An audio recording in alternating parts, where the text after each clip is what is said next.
Today, in current events from a Christian perspective, the WNBA has no idea what the W stands for. That's a problem. They don't understand what women are. They're battling over whether they allow men into the WNBA, which of course doesn't make any sense, but this just illustrates that woke is not dead. It just went silent for a minute, maybe not even that. The secular humanist cult of identity is alive and well and coming after norms, values, and of course Christianity, because Christianity is the one thing that stands in the way of all of this weirdness, because it just makes normal things normal. It makes creation, order, regular things that everybody knows inherently because God has revealed it, read Romans 1. So we must be ready. All of this and more today. I'm Matt Odegaard, and this is Church Public.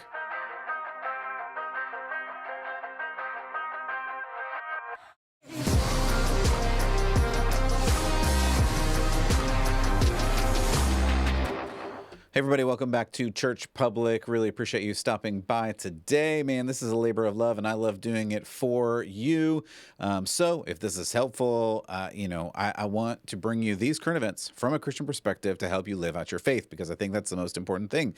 And these are the things that we look at. We look at current events that show either people living out their faith or places where people need to live out their faith and they're not doing it. If this is helpful, like, share, review, hit all the buttons. If you want to support, you can go to churchpublic.com/support. And of course, you can check out the Substack at substack.com/@churchpublic.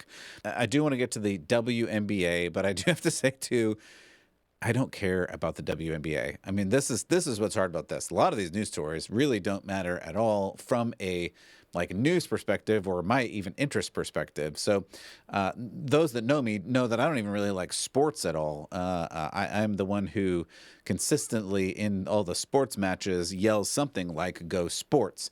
I don't really care about even men's sports, much less women's sports.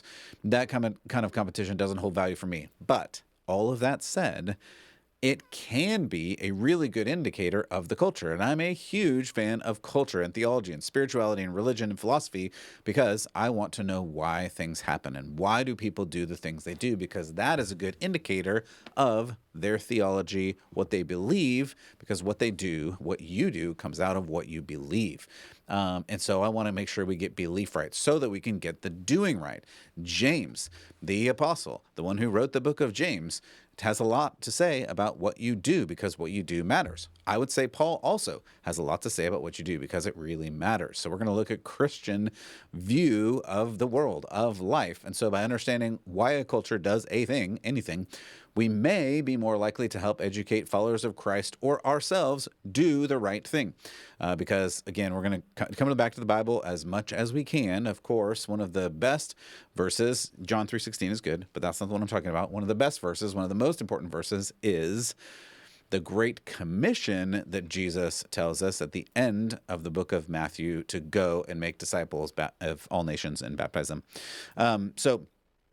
And teach them, if you haven't read Matthew 28 in a while, it says, teach them to obey all the commandments. So you have this mandate, and it's really important. And so we want to do that. We want to do that through the lens of current events so that we can see, hey, in these events, what are you supposed to do as a Christian? How are you supposed to live? So the bottom line is that truth is truth, and we should do the right thing anyway.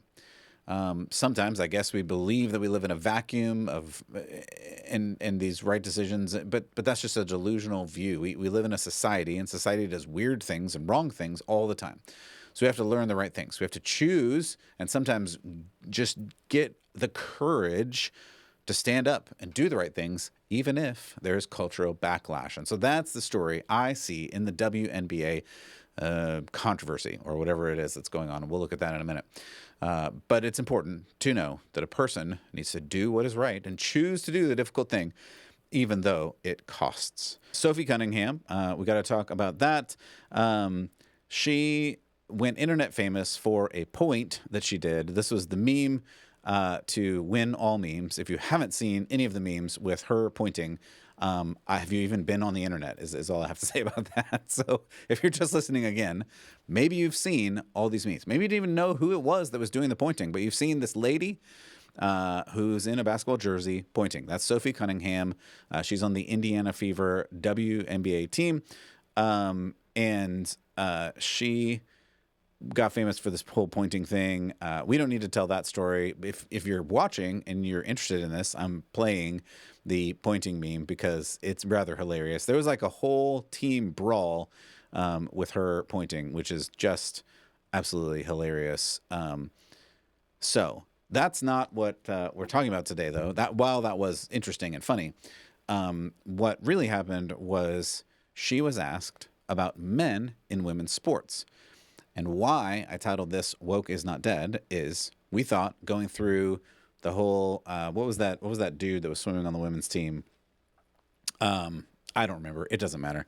That dude on the Pennsylvania team that pretended to be a girl and won all the events.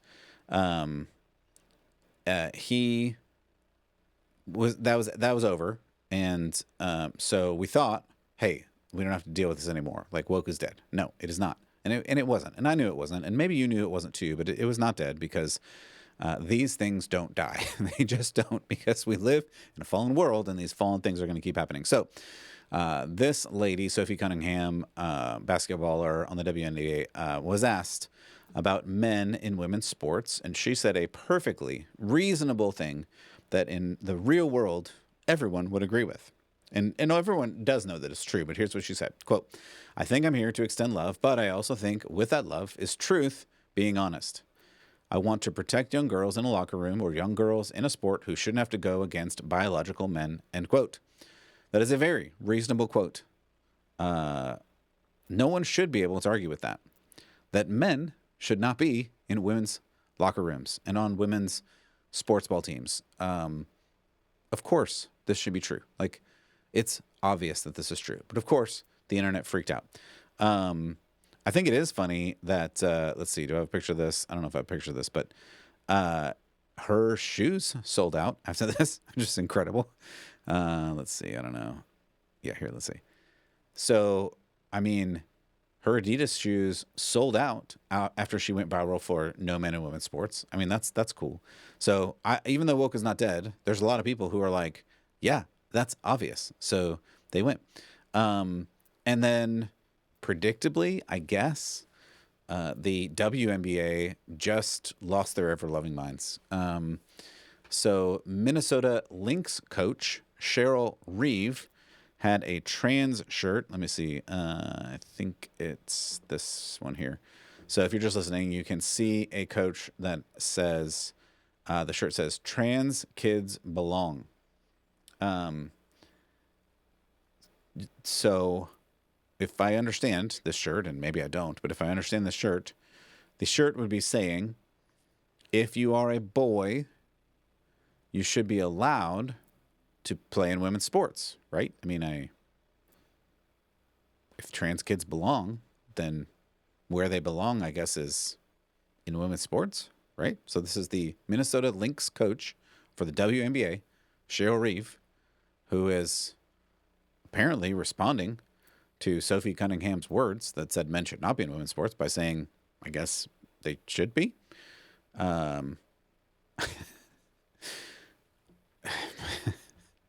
This just gets weirder and weirder. Okay, so then a WNBA coach. This is this the same lady? Let's see. Here's a WNBA coach.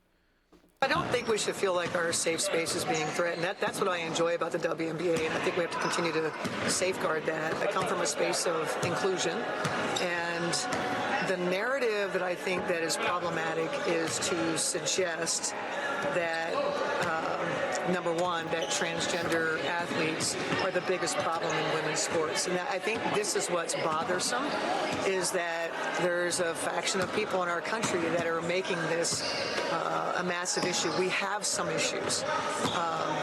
Number one, we need to protect trans kids. Every kid. To me, it's a human rights issue. How about just...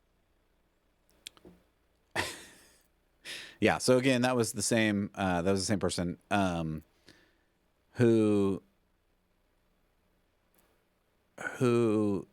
says it just gets so convoluted when you have to prop up a lie. I mean, that's really what I'm struggling with here. Like, I'm not usually one without words, but when you have to try to make a lie true, it gets really confusing because she's like, we just have to protect all the kids, but especially the trans kids. So are you saying the boys should play on the women's team? Like, is that what you're saying? Like, I mean, it sounds like that's what you're saying. Um, uh, or are you not? I mean, like, this is where it just it you have to be intellectually consistent. Well, I think you should be intellectually consistent. And that's where like it just gets wild when you have to pretend like, oh, well, boys are the same as girls, so obviously they should be the same. But of course they're not the same, and everyone knows they're not the same. There was a dude, there was another podcaster who I think is sponsoring like $10 million for any high school. I don't remember if it was junior high or high school basketball team to play against any one of these women's teams, if to see if they win or not. And I mean that's like that's where we are, right? And so you just see. Let me see if I can find some here. Let's see. Dun, dun, dun. Then, I mean, sadly, even her own coach says, "I don't know if I can stand behind you." So this one is sad to me. Let's hear this one. What's your stance? What is your stance on men or athletes who test as biological male participating in women's sports? What's your personal stance? Yeah, I mean, I don't know that I would say that I'm educated enough from a scientific standpoint. I don't ever believe that exclusion is an answer. I just don't. I do think, when we think about various levels of sport, various governing bodies of sport and things that go into that. Like I said, I'm not educated enough at the different levels. I know growing up, I played with the boys all the time. So there you weren't would, girl sports. would you well? What a silly cop out. I'm not educated enough to know what a man is. Like, apparently that's what this person is pretending. This lady is pretending I don't know what a man is, so I can't say that men should not be playing against women. Like, these ladies on the teams, the coaches, are all saying, like, we're really proud. And they've spent so much time saying how proud they are of the WNBA. And yet, rather than protect the W and not, like, lose the W, they're just letting it go. Apparently, there is a silent T in front of the W. It's a to WNBA, because it's really a trans WNBA, because trans people are the same, man. They're the same as women. There's no difference. So I think this is funny. This just happened as I was getting ready here, and I didn't get a chance to clip it. This is, I'm just not have a picture for you, but I'm just gonna read it here. Former NBA player Inez, I'm sorry, I don't know how to pronounce his name. Cantor Freedom has officially declared for the 2027 WNBA draft. Here's what he says. After careful consideration and reviewing the current eligibility guidelines, I'm officially declaring myself a WNBA prospect. If simply declaring who you are is all that's required, then I meet every single requirement necessary to compete in the WNBA. I mean, yeah. So if you're going to say men are the same as women and we should honor all of the trans people, then this guy, who now clearly is a girl because he just declared that he's a girl, who was in the NBA because he's a man, but now he's declared he's a girl. So obviously, he should be allowed to play in the WNBA against all of these girls because there's no difference, right? Of course not. So, WNBA put out some kind of like statement saying like, no, we're not into like politics and we're not into hate.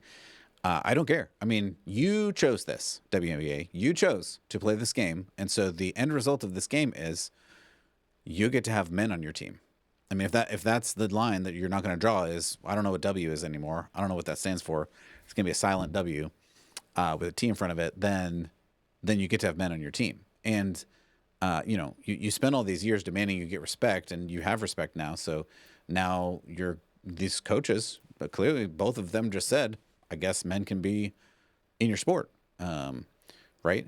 And this has real world consequences. So we'll talk about what, and think about what could possibly happen, in the sport. But one more part of the story, there were a couple girls who were inspired by Sophie, and because she stood up and said, "Hey, this is a girl sport," and so girls were inspired by that, and young girls were showing up to be inspired by this, and so these teenage girls showed up, and they showed up with these XXXY shirts, which is it's a conservative clothing company that is designed to show that men and women are different, obviously, right? So they went to this game, and the Seattle Storm co-owner cursed them out, apparently, allegedly, and left one of them in tears. This is somebody's reporting about it. Let's hear this. Well, we were just sitting there with our signs that said, like, we love Sophie, like, thank you, Sophie, for speaking up. And so we were holding on, just watching the game. Again, like, we were being super great. We hadn't said anything to anyone else. We were being super respectful. We were just holding our signs and cheering for both teams. And this lady, older lady, comes up to us. And at first I think she's going to be nice. And then she asks, like, what are you guys doing? Or something like that. And then it was like, Jesus loves everyone. That's what she told us. And I was like, oh, I know. Like, I'm religious. Like, I know. Like, I know. Nice. Yeah. And she's like, oh, I hope Jesus can forgive you for what sin you've done. And, like, something like that. And then she told us that we were effing insane. And that we And she's like, and she went like Yes. this. insane. Yeah. Yeah. She's like, you better stop this. And stop pulling shit. this. Yeah.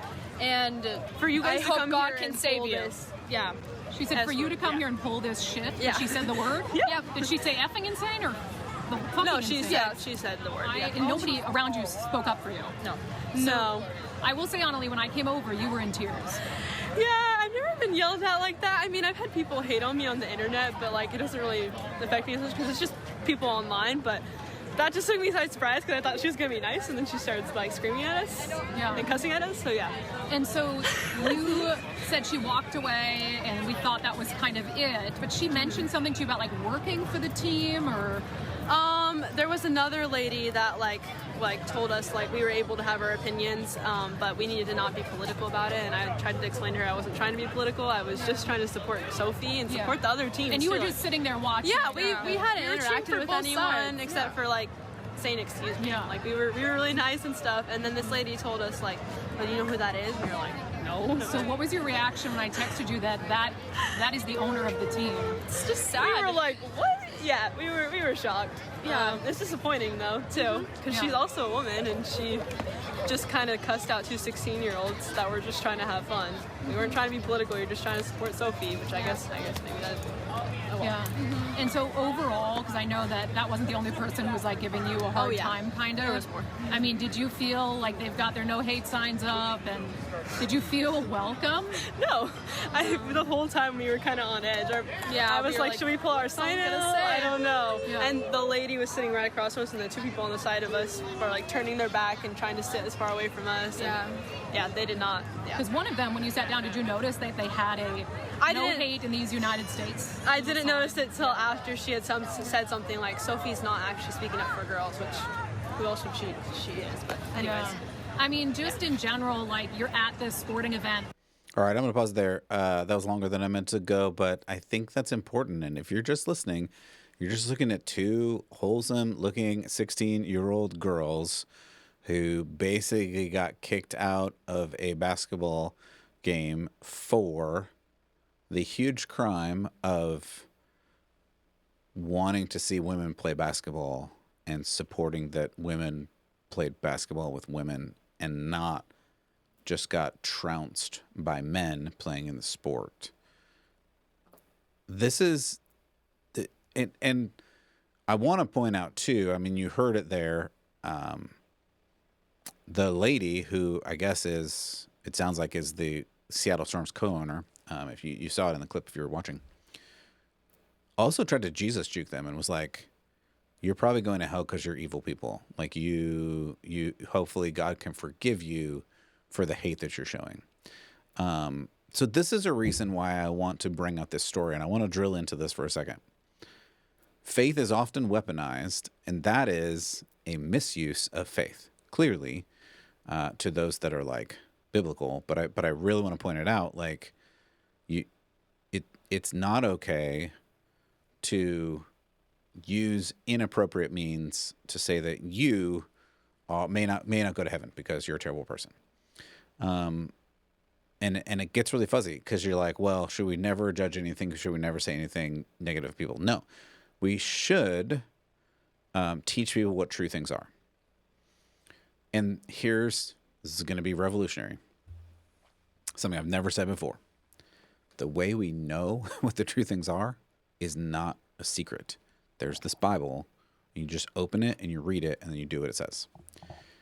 So if you're doing something or judging someone not based on Bible things, you're doing it wrong, and the judgment is potentially on you. There's a whole sheep and goats conversation that's terrifying in Matthew 24:25, where people say they call Lord, Lord, and Jesus says, I didn't know you. So if that doesn't freak you out, either your heart is seared and your conscience is broken, or you're so secure in the Lord, like, well, the only reason that I know that's not going to happen to me is because I follow Jesus. And it has nothing to do with me because I am not righteous on my own. I'm only righteous because of who Jesus is. So where's the connection here? The connection is the Seattle Storm co-owner said to these girls, according to their story, I hope Jesus can forgive you. That's just terrible for an older lady to just smash people on the head with religion that, like, flat out is just wrong. She's not using it right. She's not saying the right thing. And the whole topic of this conversation is a man really a woman?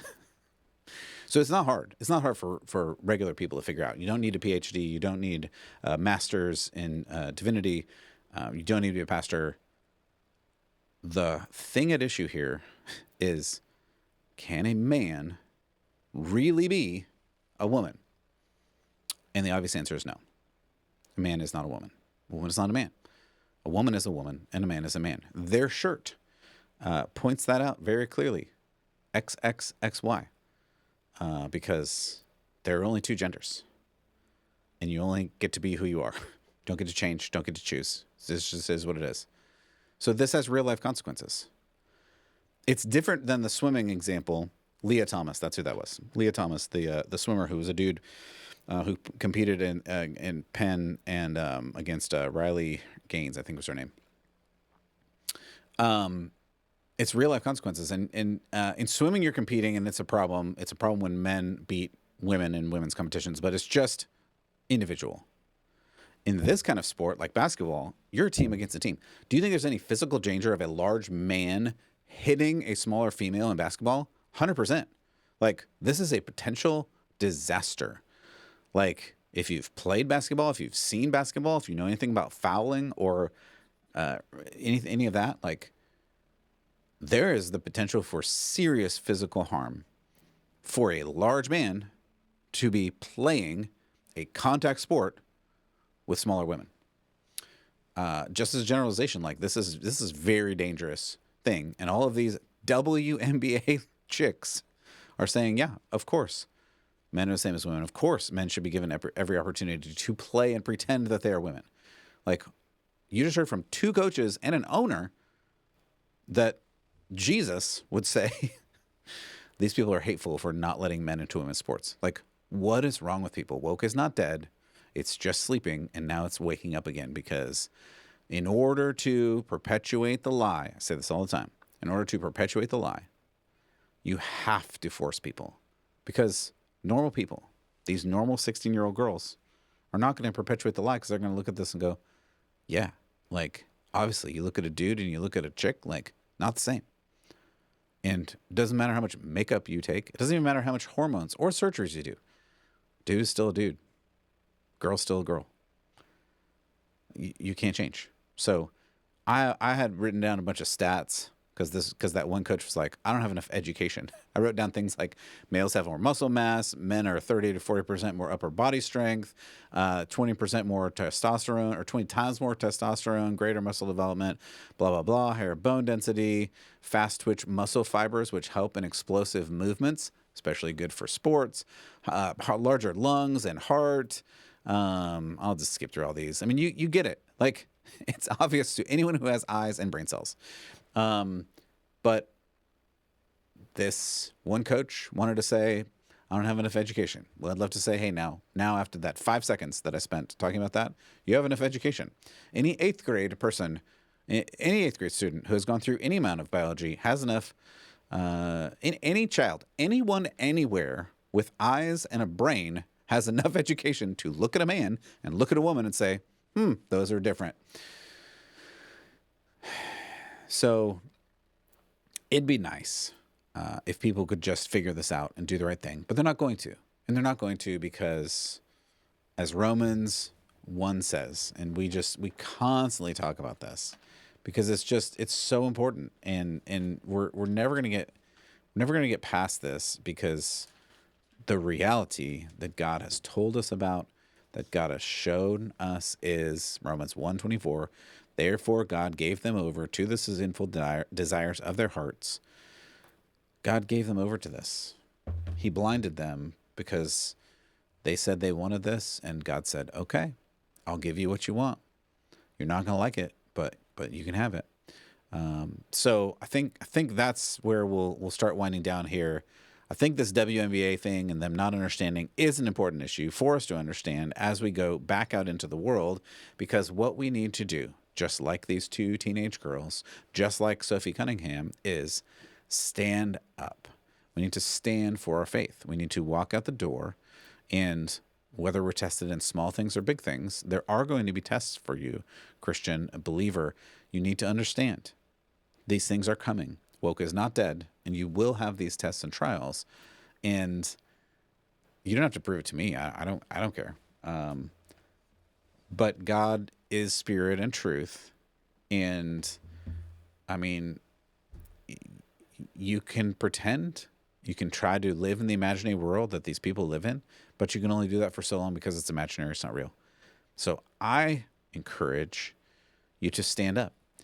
This is a great verse for us to end on. This is Paul out of Corinthians, 1 Corinthians 15, verse 58.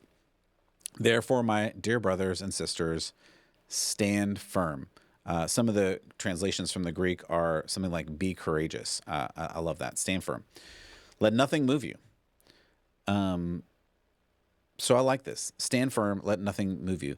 What does that mean? That means when these wacky philosophies and ideas and cults and the LGBTQAIP hashtag plus plus squiggly emoji $sign and the other things come to you, and you go, hey, that's not right. What do you need to do? Paul tells you right here. Stand firm. Let nothing move you. Be immovable is how the Greek reads here. And it doesn't mean be really stubborn and be obstinate and be rude. But what it means is gently, directly saying, no, I'm not going to back down from true things, even if the rest of the world is saying false things and trying to force me to do false things. No, Christian, you don't have to do that. Believer, stand firm. This is Paul talking to you, saying, he goes on, let me put this up for you. Give yourself to the work of the Lord fully, because you know your labor in the Lord is not in vain. It may feel like what you're doing is in vain. It may feel like Sophie may have shot herself in the foot in this. She may be removed from this basketball environment because of this. It's possible. I don't know. I hope not, but I don't know. Because standing up against this mob, which clearly is in the pockets of all of the people who are in charge of this whole thing. There was a whole section of this that I didn't even get time to write down, which is, since this has happened, there have been a whole bunch of egregious fouls. There was one picture I was looking at earlier where her mouth is bloody because she was elbowed in the mouth, and the foul was called on her. She got elbowed in the mouth, and the ref called a foul on her. You're going to see a lot of that. You're going to see the refs allowing injuries to this lady because they have to enforce this imaginary world of the trans community. So she's going to get beat up because of this. So she may be done. I don't know. I hope not. But my point is, there will be times when you have to stand up and say the true things, and there will be consequences. And that's why Paul goes on and says, your labor in the Lord is not in vain. You may lose the things that you think you need in this world, but if you're doing the work of the Lord, it is never in vain. That'll do it for me today. For Church Public, I'm Matt Odegaard. As always, keep the faith.